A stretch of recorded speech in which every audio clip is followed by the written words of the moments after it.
Good evening, good evening, good evening, and welcome to Flat Earth UK Live. Joining me tonight is an artist and author whose work on psychopaths has reached the eyes and ears of millions. Thomas Sheridan, welcome to Flat Earth UK. Hi, Nathan. Good to be here. Excellent to have you here. If the world is a globe, then we've all been lied to. If the world's flat, we've all been lied to. People perpetrate this lie, and the world has not changed shape.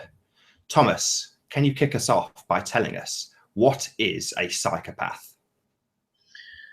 Well, a psychopath is, to put it at this point of me looking at it, at this point of me staring at this information for all these years now, a psychopath to me is exactly what Dr. Robert Hare phrased them in his groundbreaking book Without Conscience, when he referred them as an intra-species predator, essentially a parasite within the human condition, a parasite that on the consciousness level is very, very different than a normal human being. Now, the psychopath is essentially a biped parasite. It moves around with two legs, it lives amongst us, but it does not contribute to the human experience, either socially, culturally, or in any other kind of, social relationship way, in terms of meeting something 50-50 and banding together with others and achieving an objective. It's purely a self-centered, self-absorbed predator. It sees other human beings not as members of a collective human family, shall we say, but as a resource to be exploited. And that's a psychopath in the clearest basic way. The key word there is probably predator. Would you agree? Predator and parasite, but the prediction is often clandestine. It's very, it's not obvious. It takes sometimes a long time to unfold. So how did you first discover that these parasites existed?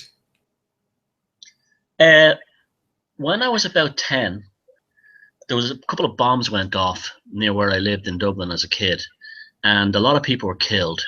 And at that age, it kind of stepped me into consciousness, or it kind of like, this is why I don't think I ever woke up. I never had a waking up experience.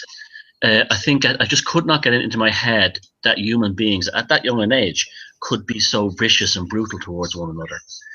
And so therefore, looking back at it now, it was probably a desire to answer from a very early age how someone could do something so monstrous to innocent people as park cars at a bus with bombs in them beside bus stops at rush hour.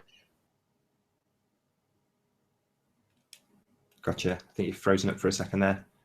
If you can still hear me, is there a particular emotion that a psychopath lacks?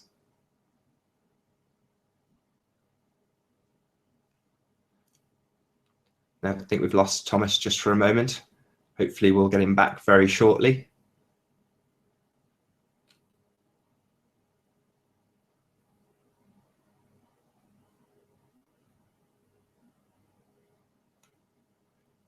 Well, with any joy, we'll get Thomas Sheridan back with us in just a few moments' time.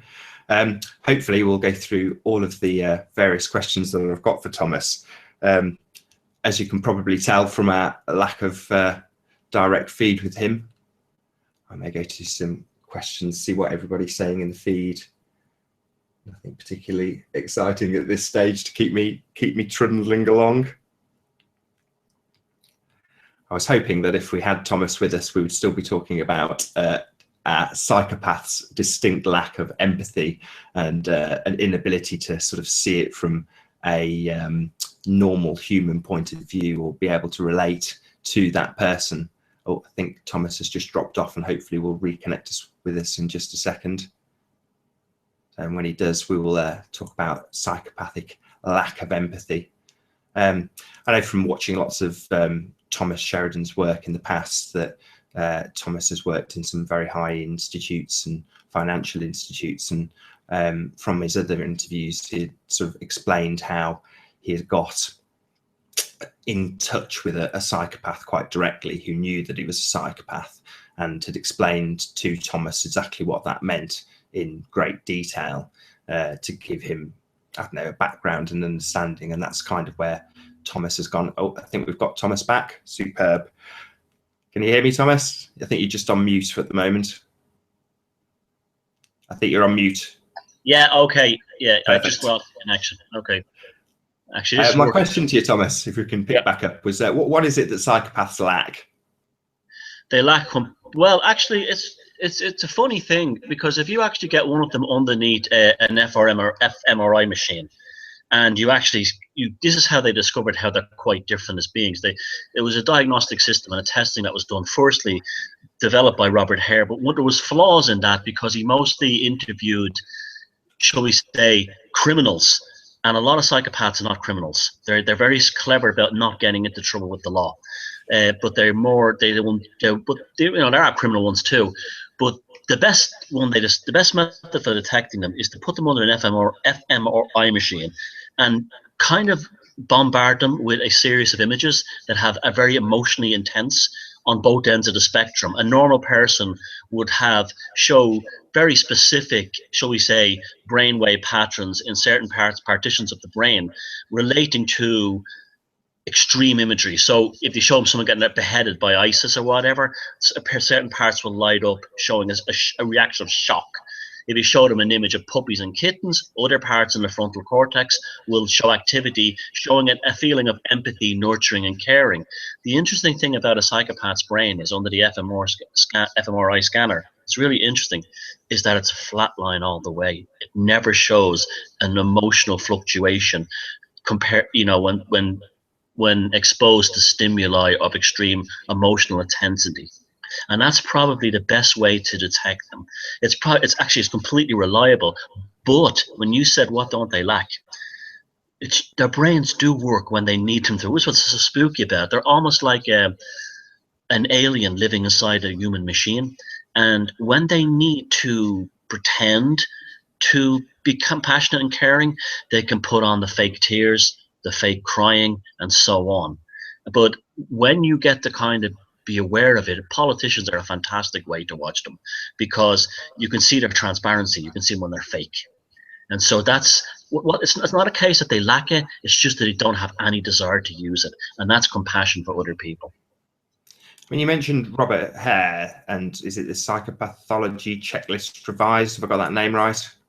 Yeah. I mean, how does that actually help us with people who aren't criminally insane or criminal psychopaths?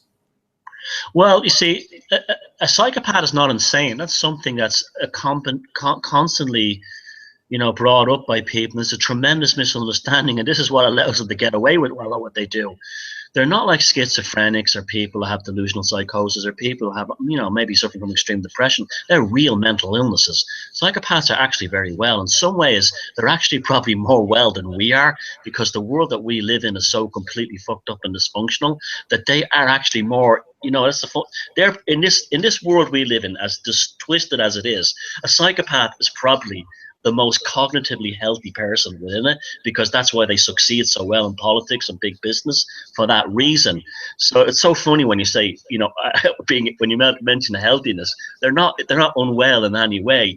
They've tailored this world to be in their image, because they've gotten to positions of power. And so it's almost like they've loaded the deck for the psychopath to get to the very top of everything, really, with except anything that's creative. They're completely useless. That's one thing. Another thing they do lack is they don't have good creativity. They're not groundbreakers in music or anything like that. They'll never. They're good at recycling. And recycling, which is, but not even in a very. There's a very good movie I saw recently called Night Stalker. Sure, I've just ordered it. It's fantastic. It's that if you want to see a psychopath in action in this world today, watch that movie and study that character. The people who did that definitely did their homework. And do you remember in American Psycho? I don't know if you've seen that. where he's talking about how much he loves Huey Lewis in the News or Phil Collins. He's Sure. not talking about someone who's really a music fan. What he's doing is he's reading reviews from magazines like Spin or Mojo, or and that's it. There's no real connection to it. And if they weren't so fucking dangerous, they'd be funny at times too. There's an absurdity there to it. I mean, is there a particular giveaway? How can we actually be certain that you're dealing with a psychopath at all? Firstly, you can't just walk down the street and go, he's a psycho, she's a psycho. You can't even judge a person like that, because that's dangerous, because that's like going down the street and saying, oh, he's a pedophile, she's a pedophile, and that kind of thing, because you will finger innocent people. That's a scary thing. Okay, now, being with them for years, and I'm saying years, I don't mean like 50 years. I'm talking about if you're at a workplace. I'll tell you something. If you're in a workplace and a psychopath is on the make, you will figure them. You will get a hunch about this person pretty quickly. It's kind of interesting, actually, because it's almost like, because of the working world we live in, the workplace actually allows the psychopath to go out of his camouflage, or out of her camouflage, more easily.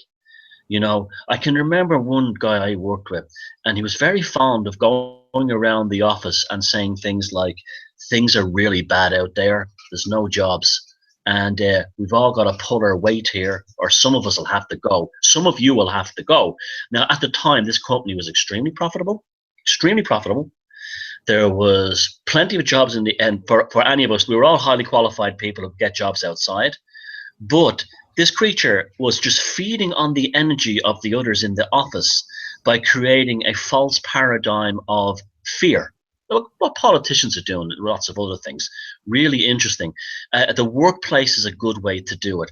Now, another way is, say if you had someone who was married to your sister or your brother or something like that, and you noticed very severe changes in their personality. Suppose they were married to this person, and it was all like, I'm so in love, and everything was perfect leading up to the marriage or whatever, or in the relationship in general.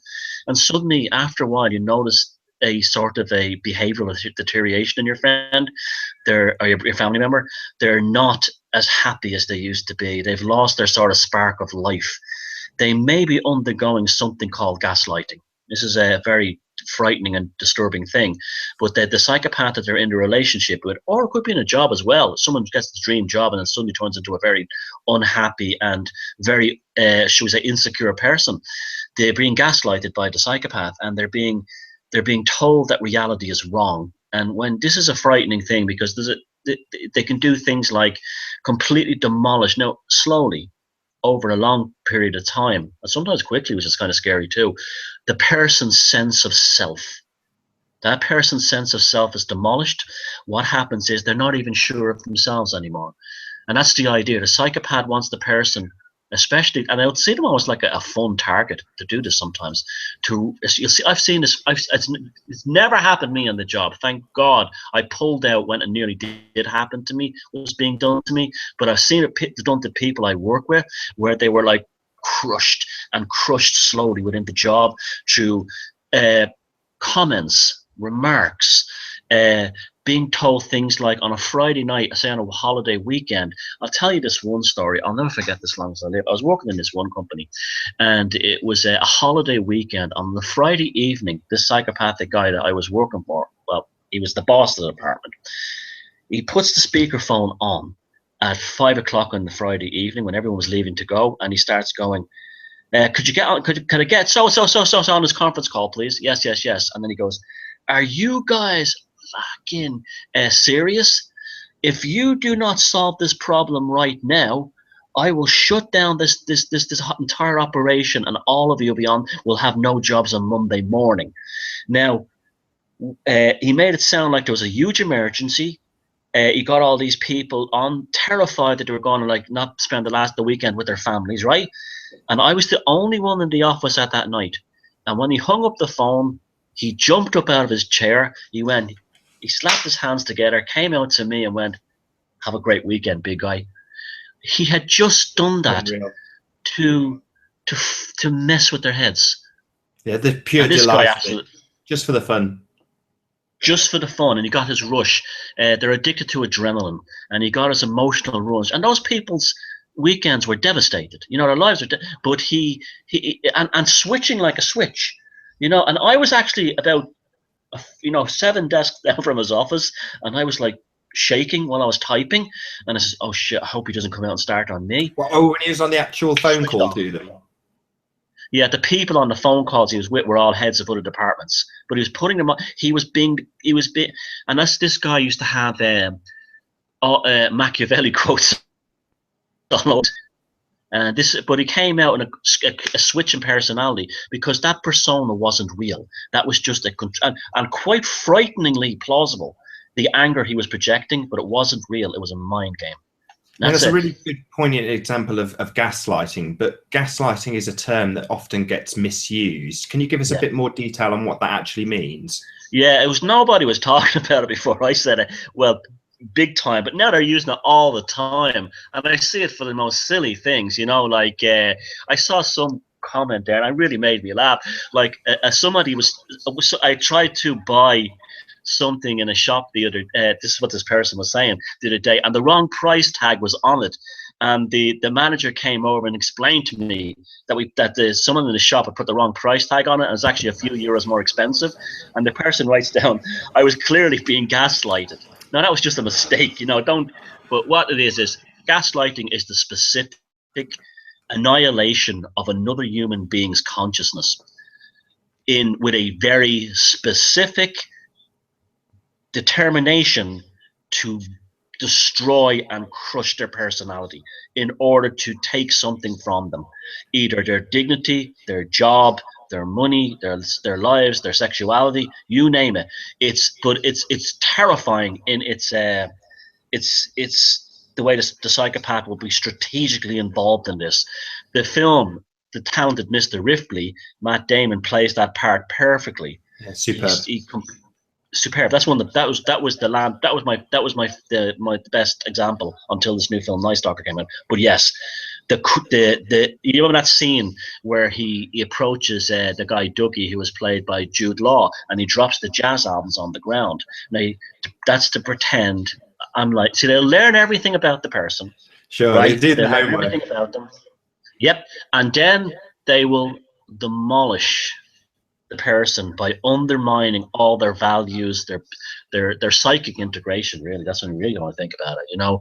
And it is very much a spiritual thing, because I don't, you know, I can clearly state without any reservation after all these years that the people that I've met, and the ones who genuinely, and the people I've interviewed who genuinely been put through the ringer, they have been spiritually damaged. Absolutely. And when I say spiritually, I mean like the spark of their soul has been burnt up and torn to pieces. And it takes them a long time. Who are currently dealing with psychopaths or people in the aftermath or what? Both. I don't want to go too into details, but I got a very interesting correspondence with a woman here in Ireland today. And it's been 20 odd years since she dealt with this psychopathic guy who basically, she didn't go into details, but it sounds like he talked a good-looking girl into doing very degrading things. I don't know what he did for money, whatever. We'll only speculate. But she said it was 22 years after she last met him. He added her on Facebook, and she said all the horror and the terror came flooding back. It's horrible. It's horrible. And she said that it was almost like he was a demon buried in a part of her cognition, her cognition, waiting, a demon seed that he had planted, and it gestated again when he just appeared. And that was that's when you know someone who's been gaslighted, when they have that level of post-traumatic stress, and I wouldn't even call it disorder, it's actually an injury.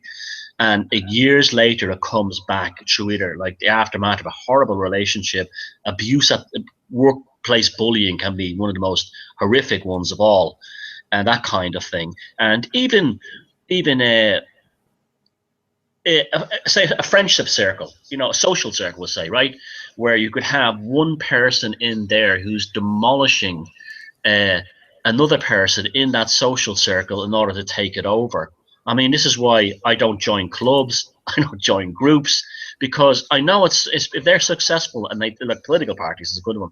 If they're doing well and successful, I know they'll be infiltrated. I know they will, and this creature will then move in and attempt to destroy it in order to take it over for money, for whatever reason. But it will happen, and it's gaslighting is the ultimate non-physical murder of a human being.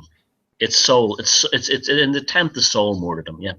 Sure, and it's not a quick process either. Like your example in the supermarket, that's such a terrible example, because it's not something that takes a day. It's something that could take potentially years, if not longer. Yeah. There was one guy that I spoke to. He contacted me. This is years ago. He wrote me after I started making the videos, and he said to me that he had to work away from home, and the town they lived in America, there was a lot of unemployment, so he took a job away from home in order to, and it was only him and his father living together, so he couldn't take care of his father because he needed to go making money in another state, whatever. While he was away, he contacted his father, and he says, "Yeah, everything's great. There's this young guy across the street called whatever, Billy, whatever, and he's been really helpful. There was some slates missing they were hanging off the roof of the house, and he went up there and he fixed the slates on his ladder, came down, and he says, no, I offered him money he wouldn't take, and I asked him in for a beer, and we became friends. Now, what this psychopath who was living across the street had figured out was that the father's son was away from home. He missed him.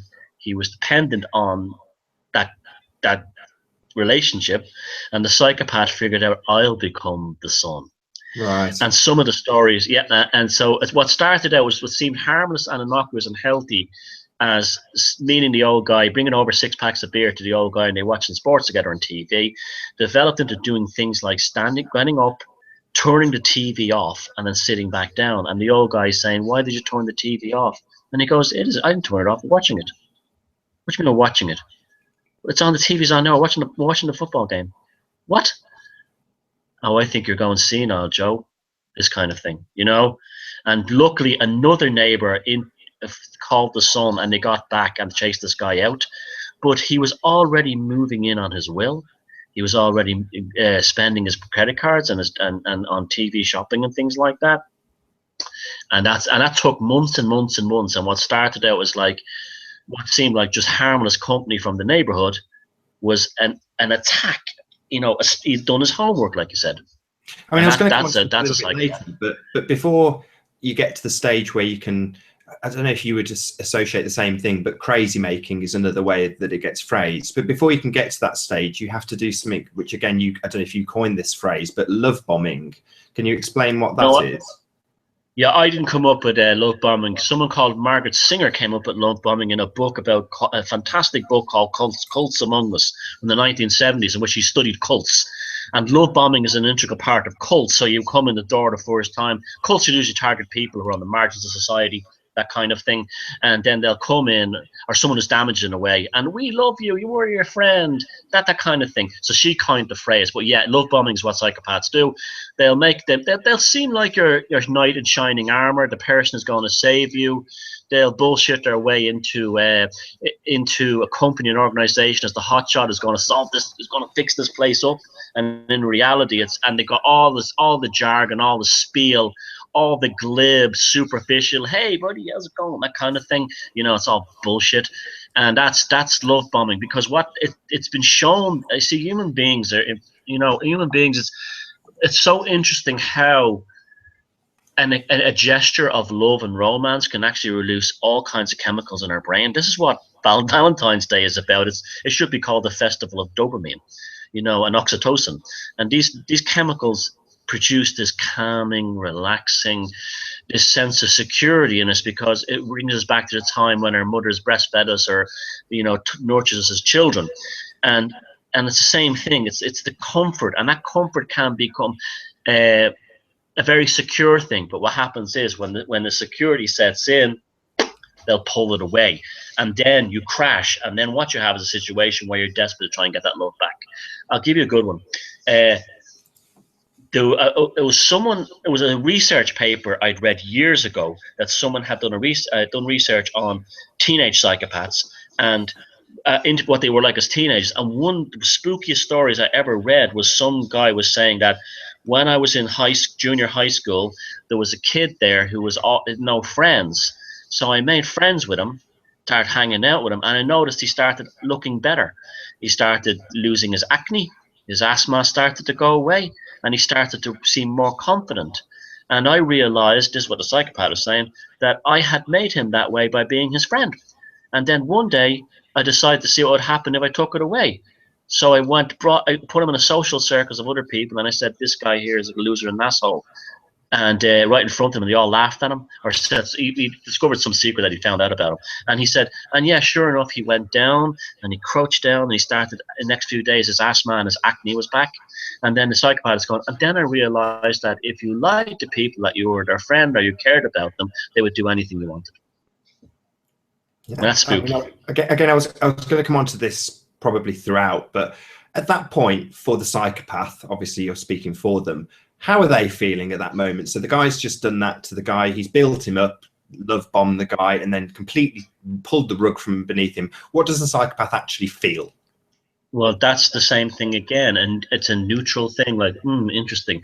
The movie To Die For, with I know I keep bringing up movie references, but that's actually it's useful, yeah. And she, what's her name? Tom Cruise's ex, who was in that. What's her name? Nicole Kidman. Yeah, she went to see Robert Hare in Canada and asked him about what would be going on in her mind during this. That was based on a true story. Is that right? And so she actually consulted with Robert Hare. I did not know that. And Robert Hare gave if you look around online, you can actually find a documentary where Robert Hare is talking about that. And Robert Hare mentions that, imagine if you were a female psychopath, you're walking down the street one day and you saw a child who'd been hit by a car. You would observe the expressions of the driver going, oh my God, I'm sorry, I'm sorry, I'm sorry. Of the mother of the child screaming hysterically, my child, my child, my child. And then you would wonder why they were acting like that. Then you would go home, look in the mirror, and then start to try and make those faces. And then he goes, and that's how, but also there's a robotic unplausibility. This is another thing. There's a roboticness about them. Again, like the Louis Lewis scene, music scene in the American Psycho, they're not the kind of person where you could feel like you go down to the pub and have a pint with them and have a laugh. It's robotic, it's not plausible. And when people pull out of it years later, they say to themselves, shit, I should have spotted that. It was so transparent, his or her roboticness in everything. And they do little strange things. And one of the things they don't get is humor. You'll never. This is one of the reasons I like watching comedy. I'm a huge stand-up comedy fan. I love comedy, and I often watch ones where the camera's pointing at the audience, and you'll see a person sitting there like this, not laughing when everyone's bursting out laughing. And I'm not saying it would be, but that's what that could be one, because they're looking around to see who's laughing at they don't get satire. It's the strangest thing. They do not get satire, and they will look around at people, and then they pretend to laugh with them. That's like, I think, like satire and comedy it's like art, or it's one of the most developed human traits, because it takes place in the frontal cortex of the brain, which is the most human part of us. And so it's really, this is why it was so powerful in history, the bards and all this kind of thing. And they're not there. They're not in that zone. And I often think like a comedy I know it is. It's a very, very good way to take them down. Very, very good, because they don't have it. If they try to make a joke, it can be very strange and odd, because they don't really get the ideas. Like, for instance, you could do satire about anything. You could say, you could, an obvious satire. When I was a woman, I used to be a nun. My name was Sister Mary Vibratus, and I used to buy Duracell back. Just something absurd like that. And 90, everyone else would be bursting out laughing at the absurdity of that. Also getting the satire of what's the word, abstinence, sexual abstinence in the church and stuff like that, and they would throw in child molesting and that kind of thing, and we burst out laughing. The psychopath would go, what? He was a nun? What? You understand? Dr. Robert Hare said they can read the sheet music, but they don't feel the music. And that's Sure. a very It's so difficult to explain to somebody when you say a psychopath has a lack of empathy or a lack of anything, because then people conjure the image that they have a lack of emotion, whereas they've, like you explained, they've watched emotion, but they've not had, I don't know if it's a chemical release or what, but they haven't had the chemical release that's inclined them to run towards the child and pick it up and nurture it or dial 911 or whatever. They've just observed it so that they can almost recreate it at a later date. But the recreation isn't a real emotion. Am I correct in that sort of? Yeah, that's bang on. It's related to the limbic regions of the brain. The limbic regions of the brain. Now that again, I'm stressing they're not unwell people. They're just not using these parts of their brains that they can't use. Everything is there. The limbic region of the brain acts almost like the gearbox of the brain, and it's almost like it makes you process a situation. Suppose like you are going to like. The limbic region of the brain would stop me, a normal person, me, you, anyone else, from saying, you know, your man Nathan, he has a few grand in his house. I'm going to go over there, stab him, and take it. Right now, that's our limbic region takes the kind of like primitive animal out of us and says, well, he might have a wife and kids. You know, it's wrong to do. It would destroy memory lives, that kind of thing. The psychopath would be different. The psychopath wouldn't switch the limbic region on. They'd want to do it, and they'd find a way to do it, but they say, I'm not going to jail for this. Let me think about it. Okay, yeah. What happened to the previous guy who did that? He went to jail. I'm not doing that. The learning process. That's why when you see that film, Nightcrawler, it's called, you'll really blow your mind, because those kinds of things are played out constantly. The limbic region. There was a very interesting research thing done in Canada in 2011, where they interviewed students, and they said to them, if your girlfriend was on a bridge and the bridge was burning, what would you do? And they all said, I'd run out and grab her and try and save her. She's my girlfriend. Then they put these electromagnetic,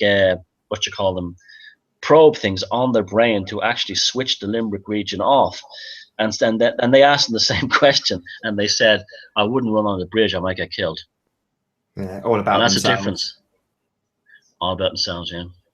Yeah, I mean, you mentioned earlier about politicians. What you did a great video with a top 10 list of psychopathic jobs, but what sort of jobs do psychopaths have?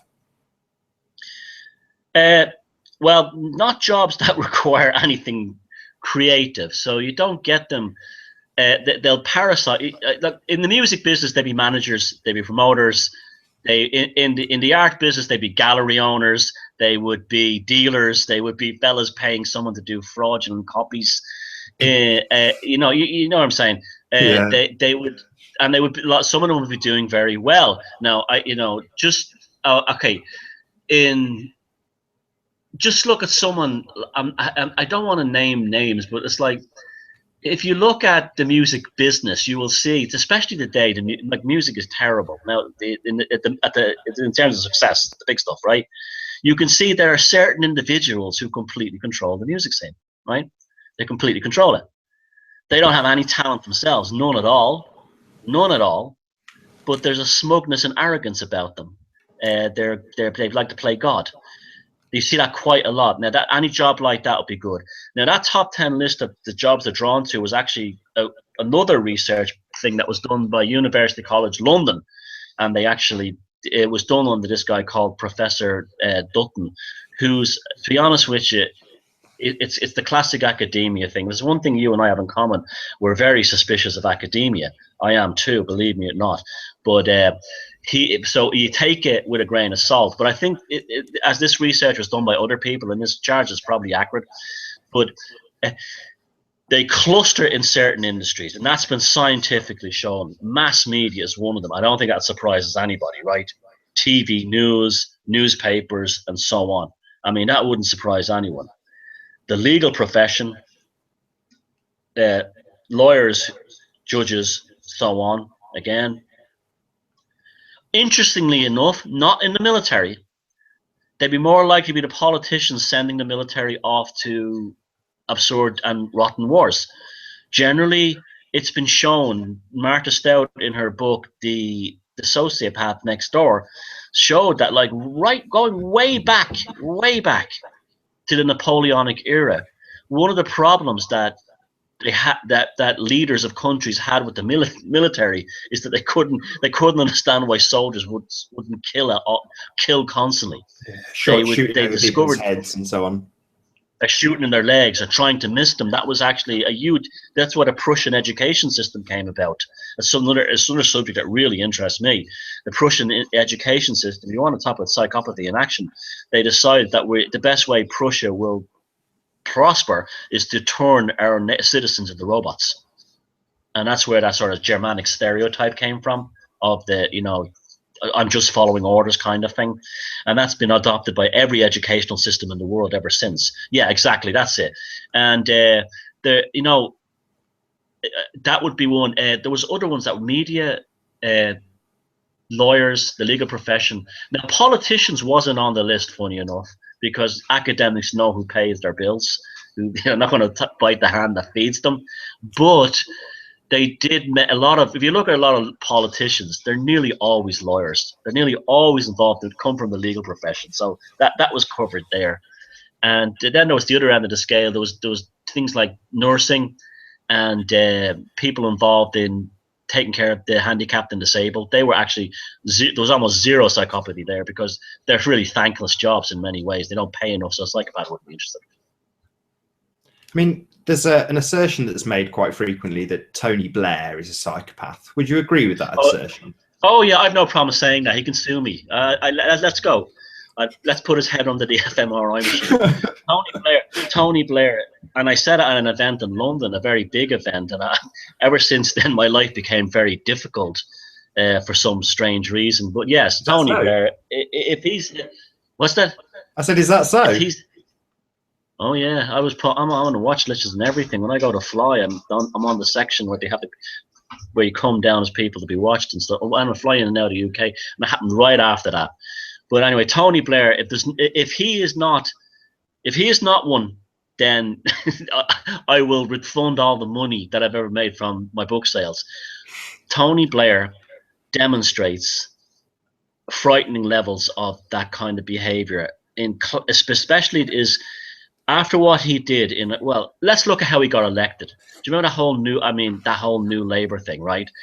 Walking around with a guitar case in his hand out to appeal to the youth. Did they call him Bambi right at the beginning? I don't remember, but it was all kinds of bullshit like that going on. It was all very contrived and fake and transparent. But like, he knew that British people were hoping for a saviour after Thatcher. So he lied about every policy. He said he'd bring back British Rail, all kinds of things. But the best one of all was when he got involved with Bush and the weapons of mass destruction. And he openly lied, and forced a nation into a war that led to 1.5 million deaths over a lie that he knew was a lie. And then after this ends, and after he's basically thrown out of office when even his own people didn't want him, he forms this Tony Blair Interfaith Foundation, where he brings people of different religions together, and he talks about how his faith is so important to him and all this nonsense. And this is a guy who's like, if we lived in any other time, he would be in the Nuremberg trials for what he did.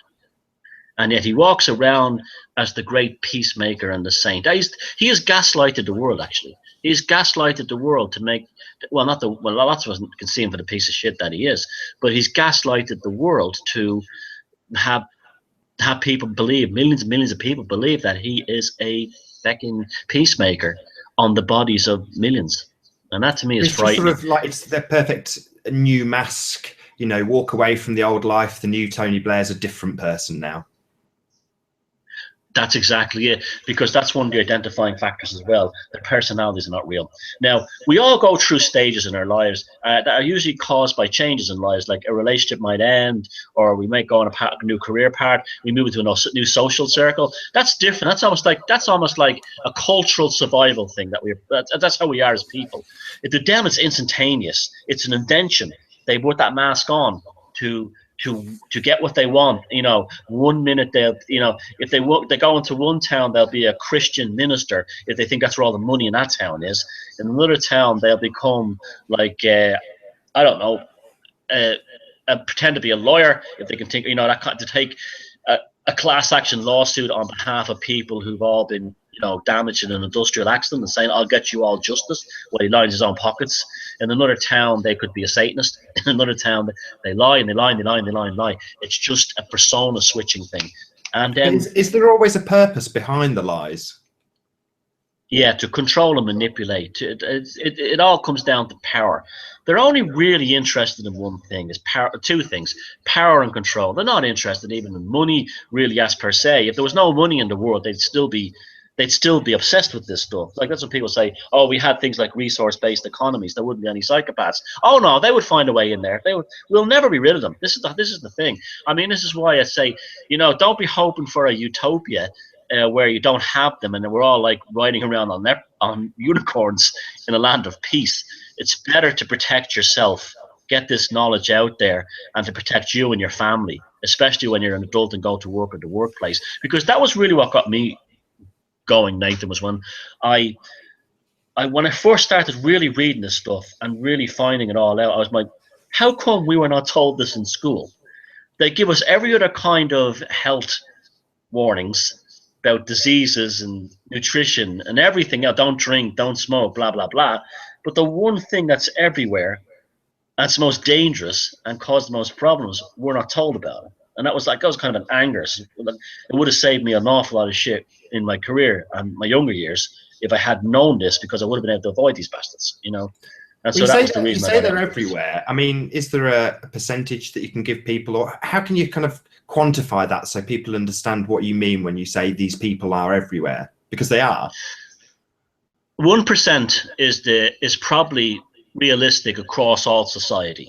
If you live in large urban areas where there's plenty of money and things like that, say a large city like London, that percentage will increase, not because people from there are psychopaths, but because the opportunities for them to prey. Think of it as a wolf looking for sheep. It's going to go for the farm most sheep are. So there'll be higher concentrations in large cities, and also clusters within jobs that you can make lots of money doing nothing. I imagine like real estate and things like that are full of them as well. You know, property and all that stuff. In Ireland, we had a property crash. You could literally count them as they were coming out, being pulled before courts and stuff. There was one guy in Ireland who had basically become this huge property developer on the backs of nothing, lied to people he had all this collateral. When the property, this is a great story, when the property system when the property thing here crashed, he vanished for like a year, and then he's seen walking along a road, staggering, with a big full growth of beard and long hair, claiming that he had been abducted by the IRA and they kept him as a prisoner for a year, and that he's a victim of, and they're going to kill him if he testifies in court. And immediately people are coming out and saying, we saw him going to restaurants and everything while he was supposed to be a fugitive, you know, on the run from the IRA. And it was just because he knew he'd done these horrible things, bankrupt families, put them out on the street, didn't care about that. His thing was to get pity for himself by pretending he had been abducted and held in a cellar for a year. Oh, and it was my next question, which was about narcissistic supply, and you've got sort of positive and negative forms of this, but can you give us a brief explanation of what that actually is? Well, all of us are narcissistic to some degree. Sure. That's not necessarily a bad thing. I mean, if you look at some sports people, say Conor McGregor or Muhammad Ali, Bruce Lee, it's only if they're hubris, if it goes wrong, that it looks bad. Otherwise, it's actually helped them get to the top of their game. There's nothing wrong with it in that context, you know. So, and there's only when you have no ability and you think you're wonderful, that's when it's a problem.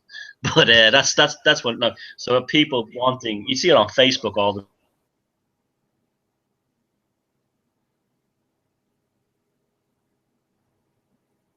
Oh, I think I've lost you again, Thomas. Maybe if you disconnect and reconnect again, I think your Wi-Fi has gone a bit poor. While Thomas Sheridan does that, I'll have a little bit of a talk about hopefully Thomas can hear me, about They Live. And They Live is a fantastic example of psychopaths that ties in nicely to something that Thomas Sheridan was just talking about. So hopefully if he disconnects and reconnects, we'll get him back in a moment. But in They Live, as you move through the film, you're put into different parts and different social economic structures that you're presented with. So you've got, at the beginning of the film, the sort of slums that are watching a TV around a campfire or what have you. And in that particular pocket of society, there's very, very few psychopaths. They're all just regular folk living reasonably peacefully and reasonably happily. But as you move up through the sort of more affluent areas, so in a supermarket you might see 1 or 2 psychopaths, but as you get up into, you know, the nice towering buildings, there's psychopaths everywhere. And when the guy gets into the bank, there's nothing but psychopaths, which is when, you know, he starts losing his control of himself and shooting up the place. But of course in They Live, it's presented to us that in order to see a psychopath, which in that film it's presented as an alien, you have to put on a special set of glasses. And Thomas Sheridan is essentially explaining to people that there are no glasses needed, but it's not a simple subject. Are you back with us, Thomas? Yeah, here I am. I can see you again. Yep. I was just talking about They Live. Have you seen that movie? It's okay. I mean, that scene with the glasses is great. But are you still there? Yeah. I mean, I like to tie it in that it. it's just sort of hiding the psychopaths as being mutants. And although it's a terrible movie, there's one little scene in there where there's a psychopath, or they present it as an alien or whatever. But he's talking to a regular guy about getting a job. And the guy essentially says, well, who cares? Don't worry about it. It'll come, you know, don't worry. And the guy says, well, it's okay for you to say, you're the one who got the promotion. In other words, the psychopath didn't give a shit that he'd fucked over his friend. No, your man, what's his name in that The Office? What's his name? The character he plays, that comedy act, that comedian. It's not very funny. I can't remember. Yeah, there's a scene in The Office where he says, I've got some bad news and good news. The bad news is, go, you're all being fired. The good news is I'm getting promotion. Yes, you know. Priceless. Oh, I think we've lost you again, Thomas. Yeah, I think, yeah, to boil it all down again, if Thomas disconnect and reconnect, he's obviously having a bit of trouble with his Wi-Fi. To boil it down into a nice little sentence, psychopaths don't give a shit. They couldn't care less. And in the case of Ricky Gervais in The Office, his lack of empathy for all the people losing their jobs is perfectly mirrored by his ability to see the bright side because he's the one getting the promotion, which is an absolutely ideal example of a psychopath. Although I'd never actually drawn that connection myself. But yeah, I've ordered a movie that Thomas Sheridan also recently plugged, which I've not watched, called The Nightcrawler, which hopefully we'll get to talk about a little bit more. Thomas is back now. While I've got you again, Thomas, can you tell us what an enabler is? I think you're on mute at the moment. That default move is annoying. Yeah, an enabler. Yes. An enabler. A classic enabler would be Moira Hindley to Ian Brady, the Moors murderers. He could have not done that stuff without her. Now, that doesn't make her innocent, but if you look at her history, she came from a ferociously dysfunctional family, probably raped by her own father, who was a vicious alcoholic. Ian Brady picked up on this, and he wanted to start killing children and to see what it was like. He was obsessed with Joseph Mengele, the Nazi doctor, and so he even learned fluent German so he could feel like him. This is why it's just so disturbing that it'll actually go to those lengths. But she was a classic enabler. All the people around Jimmy Savile, they were all enablers. I would even go as far as the Margaret Thatcher and the rest of them. They were all enabling him. He would not. I mean, anyone who said that nobody knew what Jimmy Savile was up to are liars. You know, as they're close to him, are liars, because he did not even hide it. He often made statements about it, and he was testing the waters all the time. But he knew he had shall we say, protection from the top. And there was a very interesting interview with Francis Rossi from Status Quo, the band, and he said that everyone knew what Savile was up to back in the 60s. And he said you dared not say anything because he surrounded himself with gangland figures and gangsters. So, you know, that they're enablers too. They're paid ones.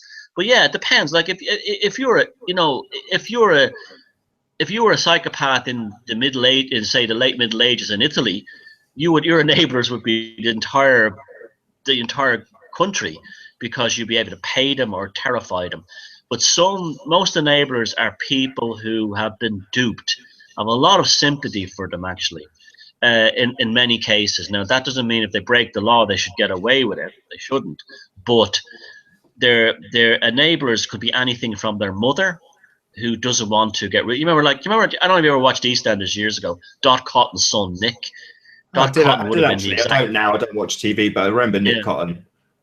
But I always thought it was a great character, that the mother couldn't see anything wrong with her son. He was the golden boy, and he was a monster. And that would be the classic enabler. They'll always go back to the mother when things go wrong for them. You know, when they've blown all their scams, they'll always go back to the parents or the mother. I mean, that leads probably on to, I'm sure you've coined this term, but proto-psychopath. Yeah, that's my one, because I wanted to. That's a very good segue. Yeah, proto-psychopaths is important. You see, this is why we must be very careful when we go down this road.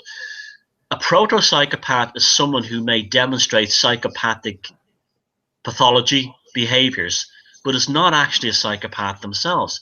They have been damaged somehow. Now, if you look at something like the military, right? I saw a documentary recently about the U.S. Marines basic training, and they're basically turned into proto-psychopaths. Basically, that's what all the marching is about, all the incredible rigorous training, the trauma-based mind control, calling them names, abusing them. And also you see that in cults as well. Like a lot of the people who were around Jim Jones when he killed all those people in Jonestown would have been all protos as well.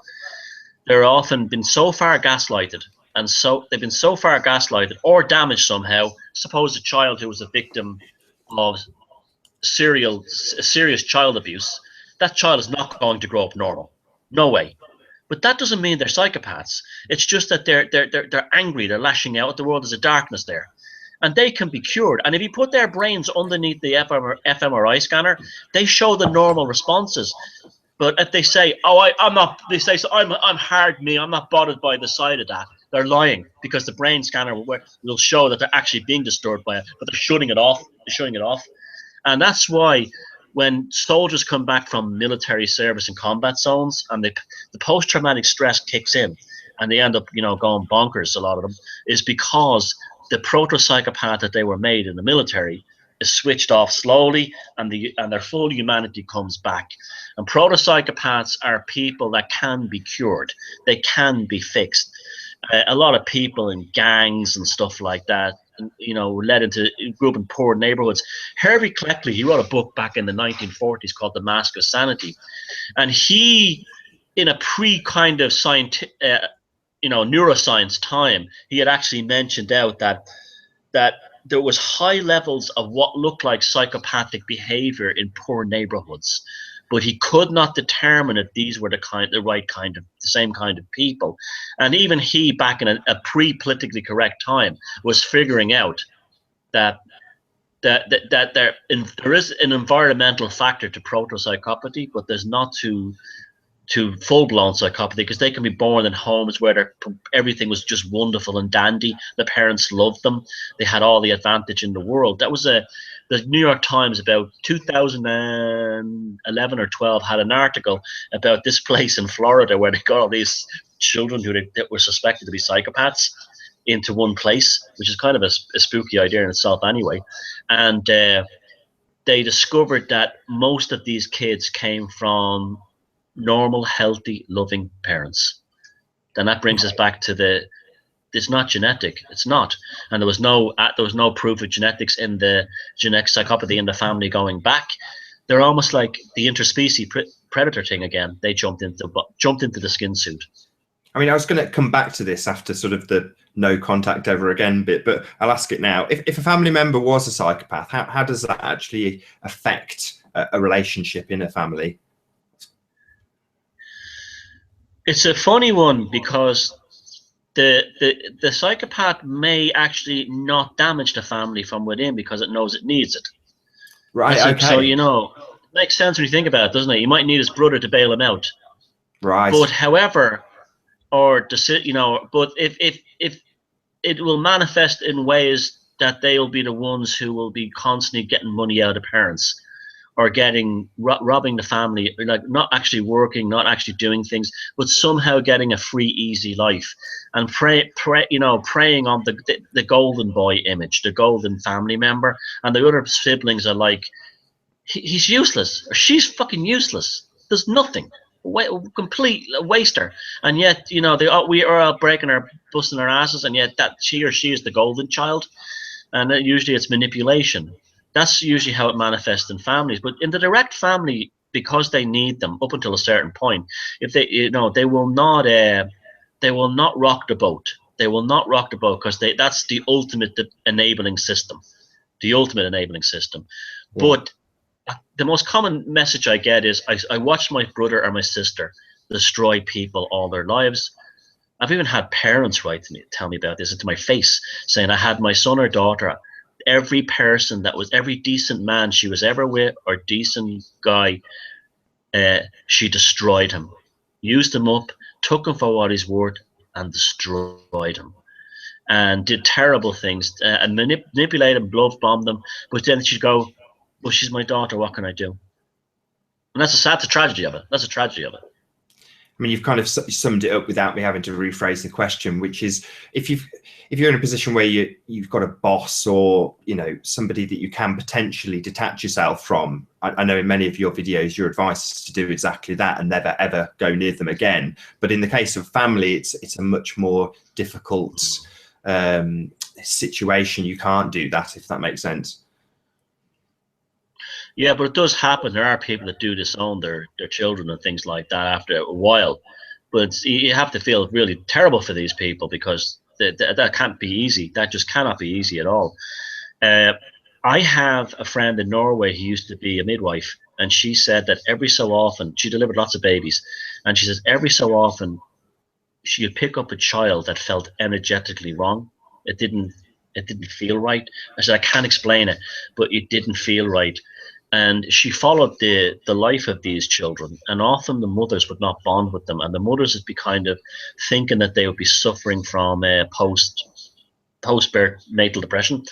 And what was really they would describe things like that when it came feeding time. Now later on, it was determined that these children were psychopaths because they had criminal histories, or it came out one way or another. That when it would come to things like breastfeeding, there was an element of attacking the breast. There was no mother-child bond. You know what I mean? It was like, give me that kind of thing. And this would greatly disturb these mothers, because especially if they had other children and the other children were not like that, there was no sense of bonding with the child. Often the child then grows up to make the parent feel like that they're the problem. They're the one who did it. Sure. I mean, one of the things I wrote down. It's a dark subject. Sorry, go on. Say again, sorry. No, I'm just saying, as much as we need to know this stuff to survive in the world. It's a bloody dark subject when you start thinking about it and those kinds of things. Definitely, it's a tricky. I have to take my hat off to what you do, because it is such a complicated and such a difficult subject. And one of the things I was going to hopefully get across to people watching is that we shouldn't be going on witch hunts. I know this is a point you make again and again, and it probably ties into question I was going to again ask probably as my last question, but I'll ask it now. I've got a few more questions left. Which is it labeled is it dangerous to actually label people as psychopaths without having any medical qualifications or access to MFRI? Yeah, it's like calling. Well, it depends on what they've done. I could do it with Tony Blair because he's murdered 1.5 million people. So that's that. There you go. I can't do it to I'm not going to. I mean, I never do it. That's like he's the only one I think. Unless they're serial killers that they've been diagnosed, I will never do it about another human being. It's something I will not do, because it's my attitude is that life is about wisdom. It's about growing and maturing as a society.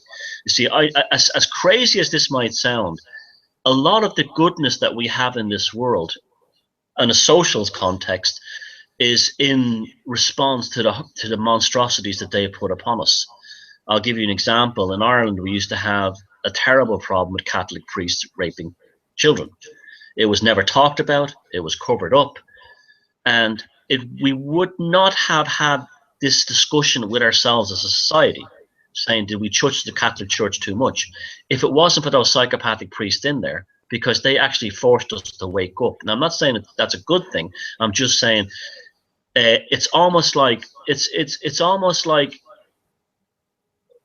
instead. I mean, I know there's a cause, so I shouldn't say a chicken and egg thing. It's complicated, but the attitude is if we go on witch hunts, it does two things. One, it dehumanizes us. We're better than that. We shouldn't be doing that. We're better than that, right? And it's just like calling people pedophiles, just like the feminists do, calling every man a rapist. It's dehumanizing. Everyone is entitled to their humanity. Sure, but do you think there's a tendency for people to actually seek out and demonize psychopaths? Oh yeah. Yeah, because they're actually projecting their own shadow. Now, when I say own shadow, I don't mean they're when the ones who go around hunting, like I have this thing that the people who generally, like you say, queer bashers, right? Someone who would actually go down to a gay pub and beat gay guys up. There's something wrong with them to go that far. It's one thing to be homophobic at a distance, but to actually go hands-on proactive, you're trying to touch them. You understand, kind of thing? Well, the psychopaths the same way too, because our society is so dysfunctional. This is an important point as well, and there are so many dysfunctionalities built into this world as it stands. The psychopaths at the very top would be very happy for us to go on witch hunts down below, so we don't point a finger at them. My attitude is, if we're going to go on a psychopathic witch hunt, we don't start at the bottom. We don't start at the grassroots. We go right to the very top. Right to the very top. And well, because there's a reason, though. The media manipulates this. And without me putting words in your mouth, how can I phrase it as a question? How does the media manipulate the idea of the reptilian brain to make us do exactly what you've just said? They use the reptilian brain to say, oh, without it, we wouldn't have go-getters and we wouldn't have great characters in politics and science, and they're the ones who get out there and do it, and they're the one, they have like their reptilian brain is firing that norepinephrine, and they're hyper vigilant, and they're going out there to get them. But that's a lie, because no human society has ever been advanced by that. It's been advanced by discussion, sitting down, talking, interaction, exploring, respect. It doesn't work that way. I mean, it's only led to monstrosities when and they're very selective in it. They'll say something like, yeah, you need someone at the top of a corporation as a powerful reptilian complex, because they'll make the corporation strong, the economy strong, and create loads of jobs. Hold on a second. So that's okay, but Adolf Hitler isn't, or Joseph Stalin isn't, or Mao Zedong isn't, or Pol Pot isn't, or Margaret Thatcher, or Tony Blair isn't. And so they're very selective in how it's used. Very selective. They're okay in certain. And if you look at people like, who are very successful, they usually are not. It's not a result. I mean, genuinely successful that you would admire. It's based on talent. It's not based on how much of a bastard they were. We don't really admire people like that. We don't, and that's a difference. See, the psychopath confuses fear with respect. If they fear me, that's the same thing as if they respect me. They again, the wolf walking among the sheep. Spot on. Just before we round up and get some of your email addresses, not email addresses, your website addresses, excuse me, can you tell us why people get the impression that a psychopath is a knife-wielding maniac? Yeah, the movie Psycho, the Alfred Hitchcock movie Psycho did all that. The term psychopath did not mean even criminal in the olden days. It meant somebody who had like a weird and strange behavior about them that affected other people in a dark or an uncomfortable or unhealthy way. When that movie Psycho was made, everybody then started to think psychopaths were all like Norman Bates. Now, Norman Bates is not a psychopath. He's a delusional psychotic. That is a seriously unwell man. But if Norman Bates was a psychopath in that film, Psycho, he wouldn't have dressed up as his mother. He would have done something like poison the woman, steal her money, and then bury her in a bog somewhere with a car. And he would have done it for money. He wouldn't have done it because he's trying to carrying her around feeling emotion for the corpse. Nope. He'd be glad the mother was gone, because then he could. Yeah, there would be no. He wouldn't have. He wouldn't have. The mother's dead. Who cares? That would be like. Yeah, now, exactly. So that did it, and everyone started saying, "Oh, psycho this, psycho that, psycho this," and it's unfortunate actually. That's where the term sociopath became popular, because they tried to say that it worked for a while that they're socially pathological rather than violent. But I said to myself, I decided when I was starting to put this stuff out there, I thought psychopath was a better term for a couple of reasons. One, it's the original. Two, it has an emotional effect on the people, and that was actually I was kind of vindicated in that when a book came out a couple of years ago called Confessions of a Sociopath, and it was all about how sociopaths are sexy, and it was a woman wrote it, and I'm not kidding you, Jen Nathan, you can look her up on the Dr. Phil. She's quoting me verbatim and saying things like, stuff that I've actually said, and said, but I'm not a psychopath, I'm a sociopath, and sociopaths are sexy and cool and all this kind of thing. Oh yeah. And you know what her name was, her pen name was? M.E. Thomas, Me Thomas. And some people have said that she was taking the piss out of you. Yeah, and she got very rich off, and she got fucking rich off that too as well. She sold a movie deal and everything. But the sociopath thing became like watered down. You'd have people saying things like, yeah, I'm a sociopath, it's cool, I'll do anything.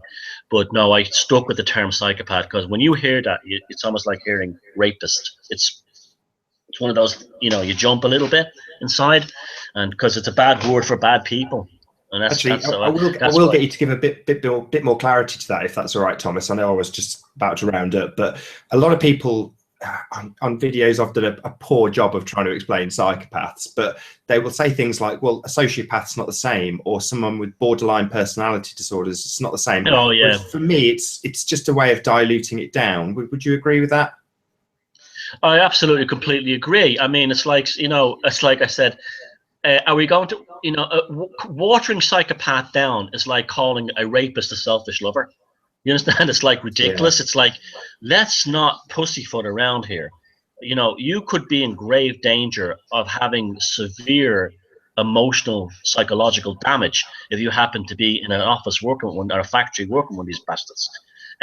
Let's be very serious about it. Let's be very serious. Yeah, it's right. Borderline personality. I don't see a lot of that stuff comes from the American Psychiatric Association's DSM, the Diagnostics and Statistics Manual. And when you really get into that thing, it's all about selling treatments and drugs. So they're inventing. They'd probably say that both of us here having this conversation have some kind of disorder. We need medication for this. There's no doubt. And so you need a bag of tablets. I need a bunch of injections, and a course of treatments that will get some psychiatrist really rich. Get him a new yacht. Yeah, definitely. I know that, and that's where that comes from. That's where the watering down comes from, and the psychopaths love it.